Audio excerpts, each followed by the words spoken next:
जय श्री राम दोस्तों। दोस्तों आज की कहानी हरियाणा की है। ये कहानी 80s 90s की है, जिस वक्त हरियाणा में उतनी तरक्की नहीं थी। ना ही हर तरफ लाइटें थी और ना ही हर घर में वॉशरूम।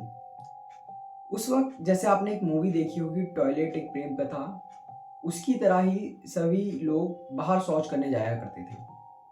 तो इस कहानी की जो मेन किरदार है, जो महिला है, वो उस वक्त 7 माह की गर्भवती थी और वो अपने ससुराल में रहा करती थी।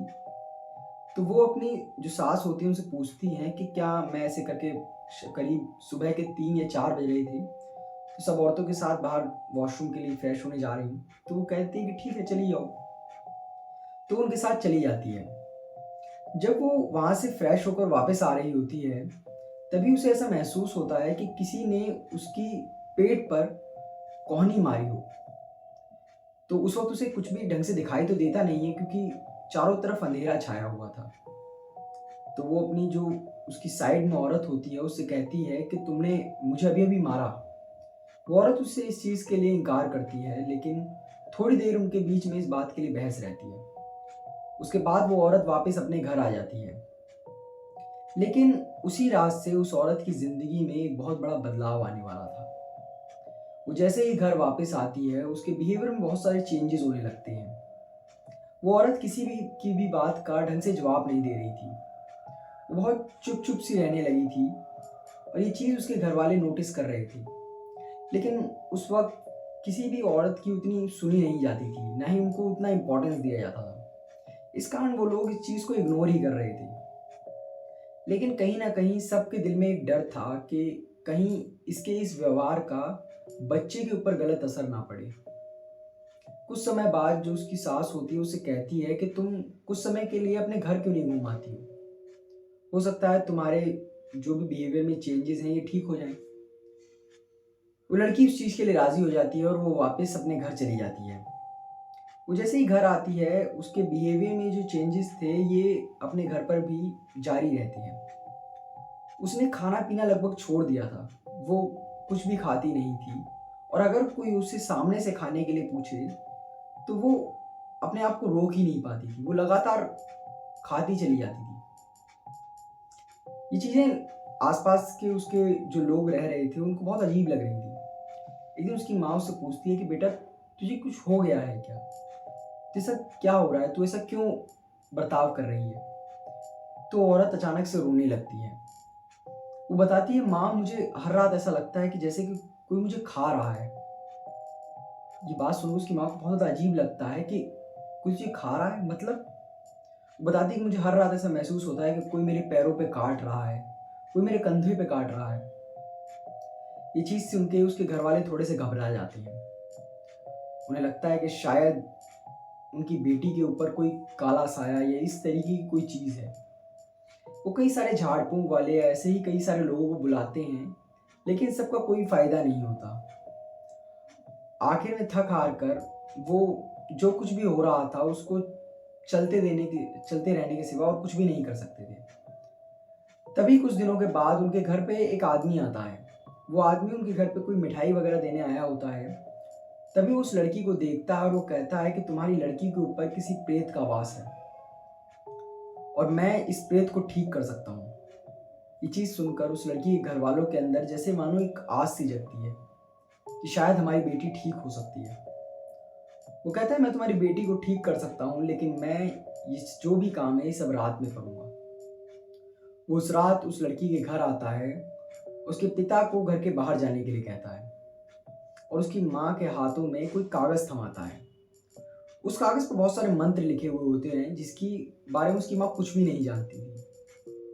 उसकी माँ से कहता है कि तुम अपनी बेटी की तरफ पीठ कर कर खड़ी रहना और इन सारे मंत्रों को पढ़ती रहना जब तक मैं तुम्हें रुकने के लिए ना कहूँ। उसकी माँ इस बात के लिए राज़ी हो जाती है और वो यही करने लगती है। और जिस बीच वो ये सारे मंत्र पढ़ रही थी उस वक्त वो अपने साथ मानो कोई भस्म लेकर आया था और जिस बेड पर उसकी लड़की लेटी हुई थी उसके चारों तरफ वो उस भस्म को गिरा देता है। उसके बाद वो उसके माँ बाप से कहता है कि अब तुम्हारी बेटी के साथ कुछ भी गलत नहीं होगा। ये कह के वो वहाँ से चला जाता है। अगली रात जब उसकी बेटी सो रही होती है तो अचानक से वो बहुत तेज चिल्लाने लगती है, मानो उसे बहुत ज़्यादा दर्द हो रहा था। और वो चिल्लाते चिल्लाते अपने बेड से नीचे गिर जाती है। वो सारी रात बहुत बुरी तरह तड़पती रहती है। ये देखकर उसका बाप बहुत ज़्यादा गुस्से में आ जाता है और तुरंत उस आदमी के पास दौड़ के जाता है। वो कहता है कि तुमने मेरी बेटी के साथ क्या किया? उसकी हालत तो और भी ज़्यादा बदतर हो गई है। ये चीज़ सुन के वो आदमी कहता है कि अच्छा, मैं तुम्हारी बेटी के पास वापस आकर उसे चेक करता हूँ। उसके पास वापस आता है और देखता है कि उसकी बेटी की हालत सच में बहुत बुरी होती जा रही थी। उसे कहता है कि शायद तुम्हारी बेटी ऐसे ठीक नहीं होगी। वो उन्हें कई सारी चीज़ें बताता है कि तुम मुझे 5 किलो घी, माता की चुन्नी और ऐसी कई सारी चीज़ें ला के दो और मैं इसके ससुराल में जाकर 5 महीने तक एक पूजा करूँगा। ये बात सुनकर उसका बाप थोड़ा घबरा जाता है और वो कहता है कि तुम ये सारा ड्रामा उसके ससुराल में क्यों करना चाहते हो? तुम्हें जो भी करना है यहाँ करो।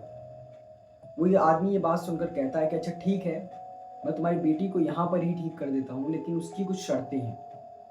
जिस वक्त मैं उस तुम्हारी बेटी को ठीक करूँगा उस वक्त ना कि उसकी माँ और ना ही तुम, कोई भी घर में मौजूद नहीं रहेगा।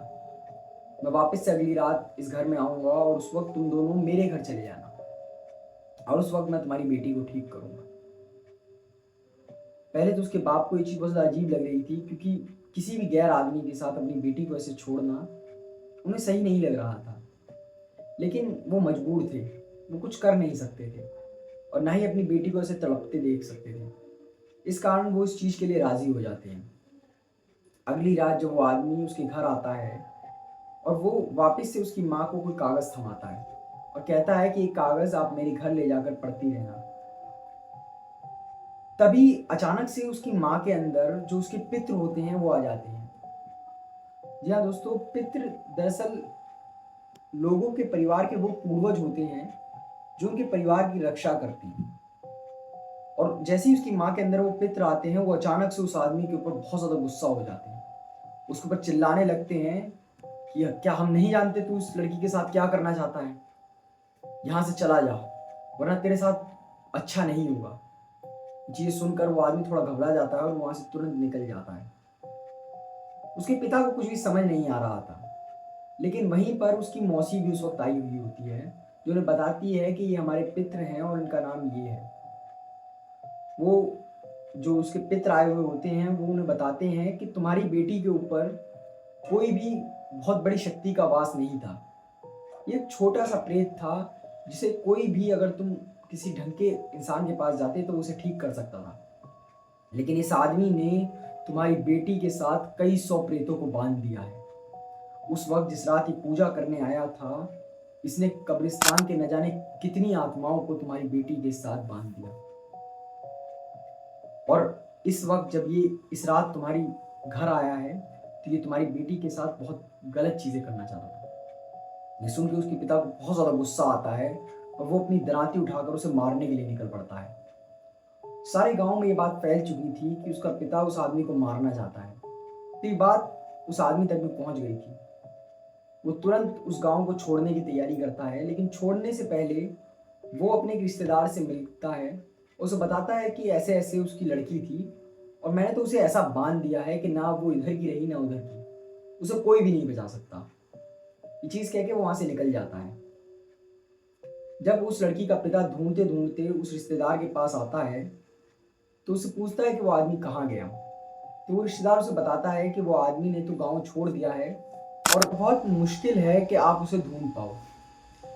शुरू में तो उसके पिता को इतना गुस्सा आ रहा था कि ये भी तो उसका रिश्तेदार ही है, मानो इसी का गला मैं काट दूं। लेकिन तभी वो आदमी उससे कहता है कि आप चिंता मत करिए, मैं आपके साथ चलता हूँ और जिन गुरु से उस लड़के ने शिक्षा ली थी वही मेरे भी गुरु थे, मैंने भी उन्हीं से शिक्षा ली है और मैं देखता हूँ कि मैं आपकी क्या मदद कर सकता हूँ। ये बात सुन के उसके बाप को फिर से एक आस दिखाई देती है और वो उसे अपने साथ ले आता है। लेकिन वो लड़का जैसे ही उस लड़की को देखता है वो अपने हाथ खड़े कर देता है। वो कहता है कि इसके साथ तो अनेकों प्रेत बंधे हुए हैं, मैं इस चीज़ में आपकी कोई मदद नहीं कर सकता, लेकिन मेरे गुरु आपकी मदद कर सकते हैं, आपको मेरे गुरु से मिलना चाहिए। तभी जो उस औरत के ऊपर उसके पितर आए हुए थे वो कहते हैं कि हमें फ़िलहाल किसी गुरु की ज़रूरत नहीं है, तुम यहाँ से चले जाओ। और वो उसके पिता से कहता है कि जैसा जैसा मैं कह रहा हूँ तुम वैसा करो। तुम इस लड़की को रात के करीब 12 बजे इस गांव की जो बाउंड्री है वहां पर लेकर आओ। उसका पिता कहता है कि आप क्या करवाना चाह रहे हो, सारे गांव में सब लोग देखेंगे। वो कहता है मैं तुम्हारे गांव में अपमान नहीं करवाना चाह रहा, बस जैसा मैं कहता हूँ वैसा करो। उसका पिता इस चीज़ के लिए राजी हो जाता है। वो अपनी बेटी को लेकर गांव की बाउंड्री की तरफ निकल पड़ता है, करीब रात के 11:30 के आसपास, क्योंकि 12 बजे उन्हें वहां पर पहुंचना था। रास्ते में जो उसके पित्र थे वो अब उसकी माँ की बजाय उसी की लड़की पर आ रहे थे, और वो बताते रहते हैं कि जैसे मान लो वो जो गाड़ी उस वक्त चला रहा था उसे कहते हैं कि गाड़ी ध्यान से चलाना, अब सामने से एक बस आने वाली है। और उसी के 2 मिनट बाद वहां से बस निकलती है। ये चीजें सुन के ऐसा लग रहा था कि वो सच में उनकी मदद करना चाहते हैं। और लोग जैसे ही वो लोग वहां उस गांव की बाउंड्री पर पहुंचते हैं कि अचानक से वो लड़की उठती है और वहां से भागने लगती है। ये देखकर उसका पिता तुरंत उसके पीछे भागता है, और जो 2-3 लोगों को वो अपने साथ लेकर आया था वो भी उसके पीछे जाते हैं। वो उस लड़की को पकड़ते हैं, और उसका पिता उसके पित्र से कहने लगता है कि आप क्या कर रहे हो, आप कह रहे थे यहाँ आप हमारी मदद के लिए लाए थे और आप अब ऐसे भाग रहे हो। वो उसे बताता है कि इस लड़की के अंदर मैं इकलौता नहीं हूँ, मैं तो केवल इस लड़की के अंदर मैं इकलौता नहीं हूँ, मैं तो केवल इकलौता हूँ जो तुम्हारी मदद करना चाहता है। बाकी अनेकों प्रेत ऐसे हैं जो मेरे खिलाफ हैं, जो इस लड़की के अंदर मौजूद हैं। ये चीजें सुनकर वो वापस से उसके पिता उसे उस बाउंड्री में बैठाते हैं, और वो जो उसके पित्र उसके अंदर थे वो कई सारे मंत्र पढ़ने चालू करते हैं। वो उस लड़की से कहते हैं कि तुझे जैसे ही अपने अंदर से कोई बाहर निकलता दिखे तो तुरंत मुझे बताना। और ये बातें वो लड़की ही बोले जा रही थी, जो कि उसके अंदर से उसके पित्र बोल रहे थे। वो कई सारे मंत्र पढ़ते हैं, और करीब 1 घंटे तक ये चीज चलती रहती है।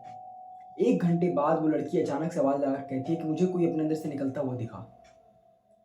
उसके बाद उसके पित्र उसे वापस घर ले आते हैं, और वो उसे बताते हैं कि जो एक प्रेत इसके अंदर सबसे पहले आया था उसे मैंने निकाल दिया है, लेकिन अब जो बाकी अनेकों प्रेत उस आदमी ने इसके अंदर बांधे हैं उन्हें तो इसका गुरु ही निकाल सकता है। उन सारे प्रेतों को निकलवाने के लिए उसका परिवार उन गुरु के पास जाता है। वो गुरु उसे एक कमरे के अंदर बैठाते हैं और कई सारी पूजा अर्चना चालू करते हैं। वो पूजा लगभग पूरे दिन चलती रहती है। उस पूरे दिन में वो करीब 40 से 50 प्रेतों को उसके अंदर से निकालते हैं, और जैसे ही करीब सुबह से शाम हो जाती है तो अचानक से वो लड़की बेहोश होकर गिर पड़ती है। उसके गुरु कहते हैं कि मैंने इसके अंदर से अनेकों प्रेत निकाल दिए हैं, लेकिन अब भी इसके अंदर कई प्रेत बाकी हैं जिन्हें मैं कल निकालूंगा, क्योंकि अब तुम्हारी बेटी के अंदर उतनी क्षमता नहीं बची है। मैं नहीं चाहता कि इसकी जान पर कोई दिक्कत आए। वो अगले दिन वापस आते हैं, और ये चीज करीब 2-3 दिन तक चलती रहती है, लेकिन उसके अंदर से प्रेत खत्म होने का नाम नहीं ले रहे थे।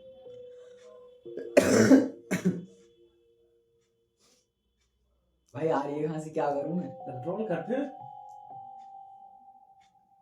आखिर में थक हार कर जो पित्र उसके अंदर थे वो उसे बताते हैं कि ये लड़की कभी ठीक नहीं हो सकती। ये बात सुनकर जो जिन गुरु के पास वो आए थे वो काफी दुखी हो जाते हैं, और वो कहते हैं कि आप ऐसा क्यों कह रहे हो, मैं कोशिश तो कर रहा हूं ना। वो पितृ उसे बताते हैं कि मैं जानता हूँ तुम्हारे शिष्य ने इतना गलत काम किया है, इस कारण तुम कुछ भी हालत में इस लड़की को ठीक करना चाहते हो, किंतु सच्चाई यही है कि चाहे हम कितनी भी कोशिश कर लें हम पूरी तरह इस लड़की को ठीक नहीं कर सकते हैं। उसके बाद भी ये चीज़ 2-3 दिन तक चलती रहती है, और लगभग उसकी लड़की पूरी तरह ठीक हो गई थी। उसके बाद वो वापस अपने घर आ जाती है, और वो एक बच्चे को जन्म भी देती है, जो कि पूरी तरह हेल्थी बेबी होता है।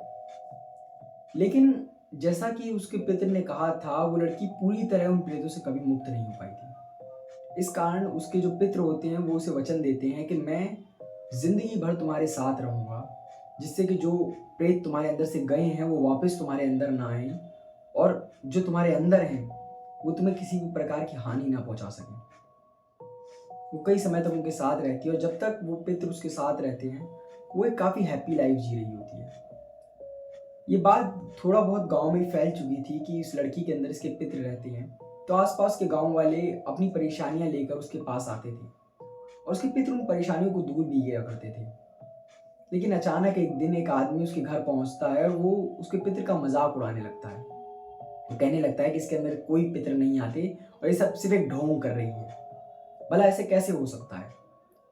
और उस वक्त वो लड़की कुछ भी नहीं कहती।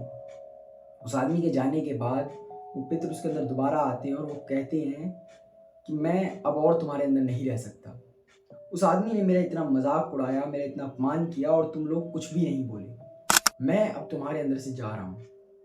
ये कह के वो उसके अंदर से चले जाते हैं और अगले 10 सालों तक वो उसके अंदर बिल्कुल भी नहीं आते। और इन 10 सालों में उस लड़की की हालत बद से बदतर होती जाती है। वो सारे प्रेत जो उसे छोड़कर गए थे वो दोबारा से उस लड़की के अंदर आ जाते हैं और उसे काबू कर लेते हैं। उसकी जो मेन फैमिली थी, जहाँ ये सब चीज़ें चल रही थी, वहाँ भी फाइनेंशियल लॉसेस होने चालू हो गए थे। वो लोग बहुत ज़्यादा परेशानियों से जूझ रहे थे और हर रोज़ उसकी माँ एक ही दुआ मांग करती थी कि आप वापस आ जाओ। और 10 साल बाद उसके पितर दोबारा से उस लड़की के अंदर वापस आ जाते हैं। उसकी माँ की उनके पितरों से कई सारी शिकायतें थी कि अब आप वापस आ रहे हो, जब सब कुछ तबाह हो चुका है। तो उसे बताते हैं कि मैं वापस आ जाता, लेकिन तेरा पति रोज़ कई सारी ऐसी चीज़ें करता है जो मैं कभी नहीं सह कर सकता। वो रोज़ शराब पिया करता है, वो जुआ खेला करता है, और जिस भी घर में ऐसी चीज़ें हो रही हों वहाँ मैं नहीं आ सकता। मैं अब भी केवल इसलिए आया हूँ क्योंकि तेरे बच्चे बहुत तकलीफ में हैं और इसमें इनका कोई कसूर नहीं है। और जैसे ही उसके पितर उसके अंदर आके दोबारा से रहने लगते हैं, उसकी फैमिली के थोड़े लॉसेस अब ठीक होने लगी थी, थोड़ी फाइनेंशियल कंडीशन उनकी ठीक होने लगी थी और उस लड़की की हालत में भी थोड़ा सुधार था। वो उन्हें वचन देते हैं कि मैं अब इसे छोड़ के कभी नहीं जाऊंगा और ना ही इसे मरने दूंगा। मैं तो वचन देता हूँ कि ये प्रेत इसकी जान नहीं ले पाएंगे, लेकिन शायद ये उस तरीके का खुशहाल जीवन नहीं जी पाएगी जो शायद ये जी सकती थी। और ये कहानी यहीं पे ख़त्म हो जाती है। दोस्तों, इस कहानी से हमें एक चीज़ तो समझने को मिलती है कि हमें हर इंसान पे भरोसा नहीं करना चाहिए। कौन इंसान किस इंटेंशन के साथ हमारी ज़िंदगी में आ रहा है हमें नहीं मालूम है। बाकी आपको इस कहानी से क्या लगता है, अपनी राय हमें कमेंट सेक्शन में बताएं और ऐसी और वीडियोस देखने के लिए हमारे चैनल को सब्सक्राइब करें।